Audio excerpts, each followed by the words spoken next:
James Reynolds and his family ran cancer charities ranked among the worst in the country. They siphoned money meant for patients in need and stuffing it into their own pockets. Before starting his own venture, Reynolds worked for the American Cancer Society in the 70s and 80s. At the time, the institution he worked for was a well-known heavyweight charity and still is today. In 1984, after 8 years, Reynolds' tenure at the firm came to an abrupt end. Reason being, his boss gave Reynolds two options: resign willingly or get fired. This followed scathing revelations that Reynolds had been defrauding the organization's money through sloppy bookkeeping. Additionally, he was accused of working irregular hours and taking ownership of a 1968 Mustang that was meant to be auctioned for charity. From the onset, Reynolds accepted a life of fraud.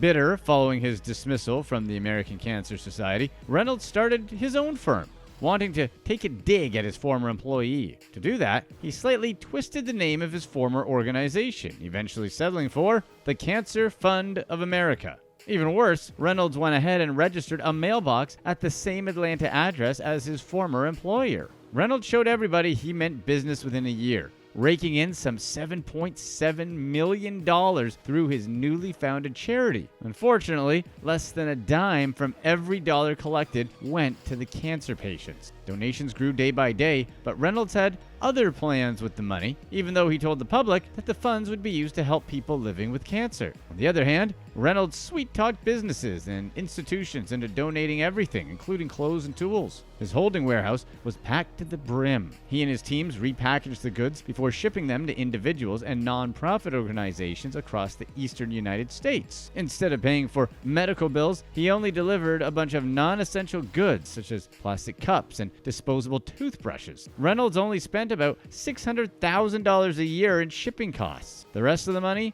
went into his family's pockets. One heartbreaking story is that of Carol Smith, a Knoxville woman whose husband was diagnosed with lung cancer. In an interview with the Tampa Bay Times, she remembered receiving a care package from Cancer Fund of America. Instead of being filled with essentials, the package came with paper plates, plastic cups, and children's toys. Disgusted, all she remembers is throwing the package in the garbage. Her husband felt like he'd been slapped in the face. The lion's share of what kind-hearted donors gave to Reynolds' organization went to paying hefty salaries for his staff, most of whom were family members. Reynolds' close and extended family, including his son, stepson, and sister-in-law, each banked over $75,000 a year. The boss himself pocketed a near $250,000 salary every year. Reynolds amassed a fortune through his fraudulent earnings, including a $500,000 home on Cherokee Lake. Cancer Fund of America employees, again, mostly Reynolds' family members, earned $5 million within a decade. Within the same duration, cancer patients received a measly $890,000. Clearly, this was never a mission to help the sick. The whole cancer thing was nothing more than a decoy.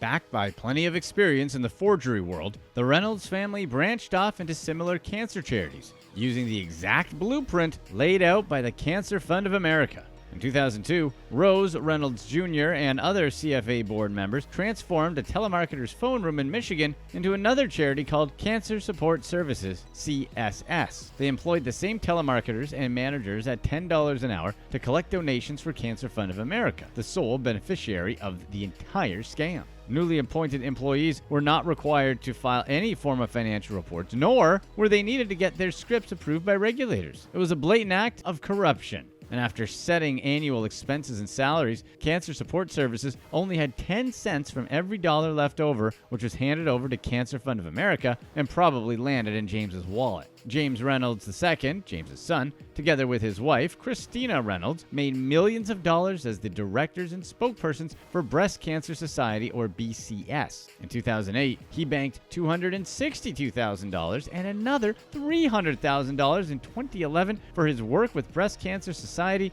Cancer Fund of America. The web of affiliate companies kept growing and growing. Reynolds' senior's ex-wife, Rose Perkins, founder and director of Children Cancer Fund of America, or CCFA, another spin-off of the leading company, earned a $227,000 salary in 2013, a salary paid for by gullible donors who believed they were donating to a real cause.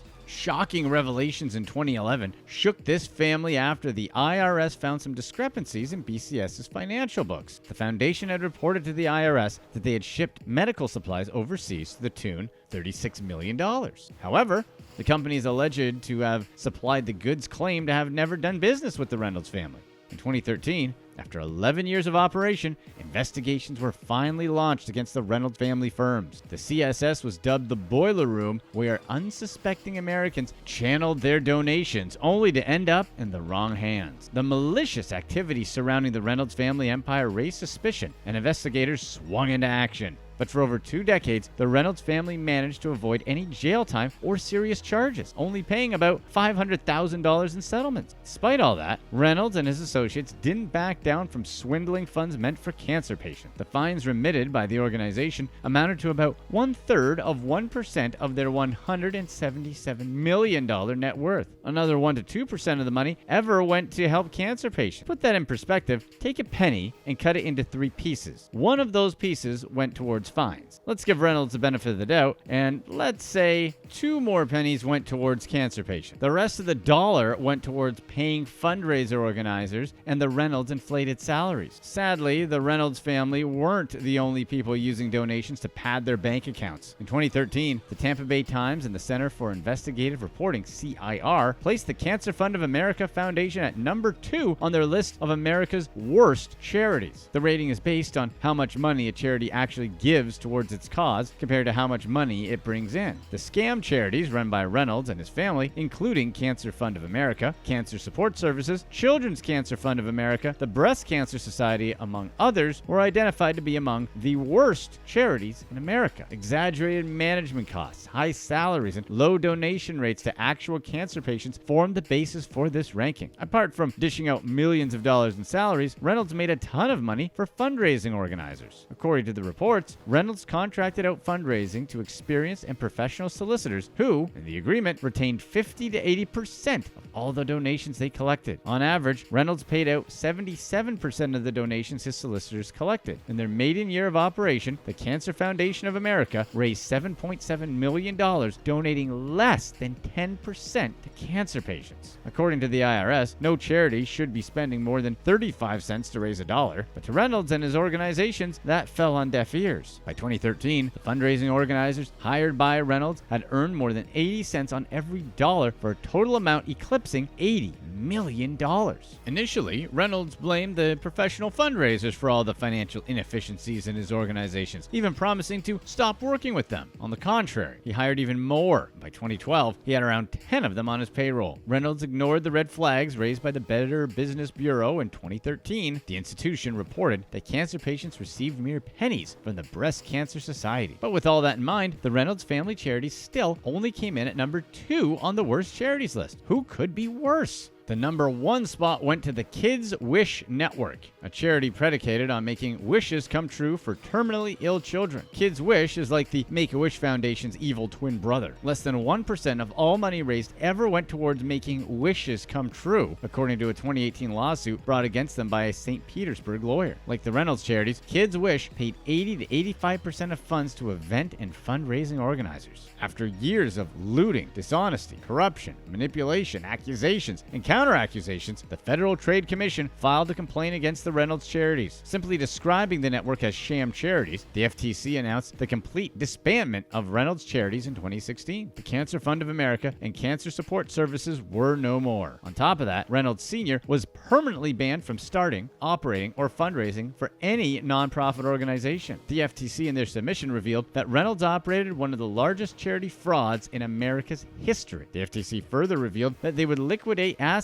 belonging to both CFA and CSS. Reynolds was also ordered to surrender personal assets of unknown value. Thankfully, a civil lawsuit against the family's other charities also went in the public's favor. Children's Cancer Fund and Breast Cancer Fund were both disbanded, and everyone involved was barred from being involved with a charitable organization ever again. Further reports indicated that the Reynolds family used the proceeds of these sham charities to fund their lavish lifestyles. The family spent thousands on luxury goods, expensive college tuition tuition fees and trips to Disneyland. They also bought themselves expensive cars, mansions, and jet skis. The charity credit cards were used to purchase jewelry, designer handbags, and clothes. Shamelessly, the Reynolds also used this money to pay for day-to-day expenses like groceries, gas, and utility bills. Strangely, none of the Reynolds family members spent a day in jail. However, they were all banned from any involvement with charity organizations. Roughly $2.5 million was recovered in the lawsuit and was later paid out to cancer centers. The recovered amount was given to Rockefeller Philanthropy Advisors, who were given instructions to distribute it to various health and medical programs targeting breast and pediatric cancer. Click here to watch one of these next videos.